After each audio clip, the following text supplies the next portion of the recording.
வேற ஏதாவது ஒரு ஊழியத்துக்கு நீங்கள் ஒரு 100 பைபிள் பொருத்தனை எடுத்திருக்கையா வாங்கி கொடுக்குறேன், ஒரு 500 பைபிள் வாங்கி கொடுக்குறேன், இல்லை ஒரு 10 பைபிள் வாங்கி கொடுக்குறேன்னா இதுக்கப்புறமா நான் காமிக்கிற மெத்தடில் என்ன பண்ணுங்க. இப்போ இது வந்து நம்ம ரெக்கவரிங் ஹேண்ட்ஸ் மூலமாக கிராமமாக போய் சொல்லியிருந்தேன். அந்த வீடியோ பார்த்தவங்களுக்கு தெரியும். அதுக்கு பைபிள் வாங்கி அனுப்புகிற நண்பர்கள் என்ன பண்ணுங்க, அமேசான் ஃப்ளிப்கார்ட்டில் வாங்கி அனுப்புங்க, இல்லை கொரியர் அனுப்புங்க, நேரில் கூட வந்து கொடுக்கணுனாலும் கொடுங்கன்னு அட்ரஸ் கொடுத்துருந்தேன் இல்லைங்களா. முதல் பைபிள் என்ன இருக்கு, ஒரு நண்பர் திருநெல்வேலியிலேருந்து அமேசான் மூலமாக அமுச்சு விட்ருக்காங்க. நான் பண்ண போறேன்னு சொல்றேன், அதை நீங்க பண்ணுங்க. எபிரேயு கிரேக்கு என்னும் மூல பாஷையிலிருந்து தமிழில் மொழிபெயர்க்கப்பட்டது. இதுக்கும் இந்த பைபிள் சொசைட்டி இல்லைன்னா வேற ஏதாவது ஒரு பேர் இருக்கும். இந்த இடத்துக்கு நடுவில் என்ன பண்ணுங்க, சீலு. என்ன சீலு, என்ன போட்டிருக்கு பாருங்க, தெரியுதா? இந்த பரிசுத்த வேதாகமம் விற்பனைக்கு கிடையாது, நாட் ஃபார் சேல். அவ்வளவுதான்.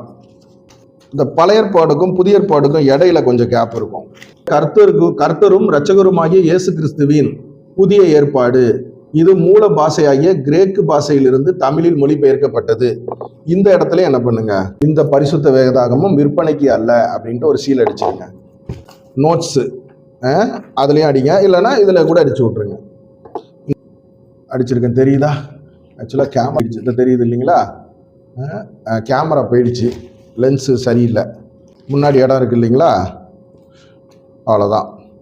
இப்போ இந்த பேஜை வேணால் யாராவது கிழிச்சிடலான்னு வச்சிங்களேன். கடையில் நம்ம கொடுக்குறவங்க இது பண்ணால் இதை கிழிக்க முடியாது.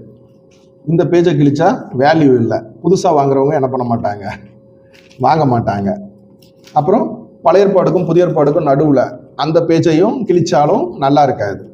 இந்த மாதிரி கொடுங்க. இல்லை நீங்கள் சீல்லாம் கூட ரெடி பண்ணணும் அப்படின்னா அதெல்லாம் கூட வேண்டாம், சும்மா கையில் கூட என்ன பண்ணுங்க, இதே இடத்துல இந்த பரிசுத்த வேதாகம் விற்பனைக்கு அல்ல, நாட் ஃபார் சேல்ஸ்னு கையில் எழுதி கொடுத்துருங்க. அப்புறம் நம்ம ரெக்கவரிங் ஹேண்ட்ஸ் மூலமாக என்ன பண்ண போகிறோம்னா, பக்கத்தில் போட்டிருக்கேன் பாருங்க, இதான் இந்த பேப்பரு. இதை பைபிளில் இந்த இடத்துல ஒட்ட போகிறோம். இந்த பேஜ் இருக்கு இல்லைங்களா, ஸ்டிக்கர் அடிக்க ஆக்சுவலாக கொடுத்துருக்கேன். ஸ்டிக்கரில் கலர் ஸ்டிக்கரில் என்ன பண்ணலாம், ஒட்டி கொடுத்துடலான்ட்டு. அதில் என்ன இருக்குன்னா, நான்னா யார், இந்த பைபிளை வாங்குறவங்க பெயர், கிராமம், நகரம், சேர்ந்தவள். நான் ரெக்கவரிங் ஹேண்ட்ஸ் மீட்கும் கரங்கள் ஊழியத்தின் மூலம் இலவசமாக வழங்கப்பட்ட இந்த பைபிளை பெற்றுக்கொள்கிறேன்.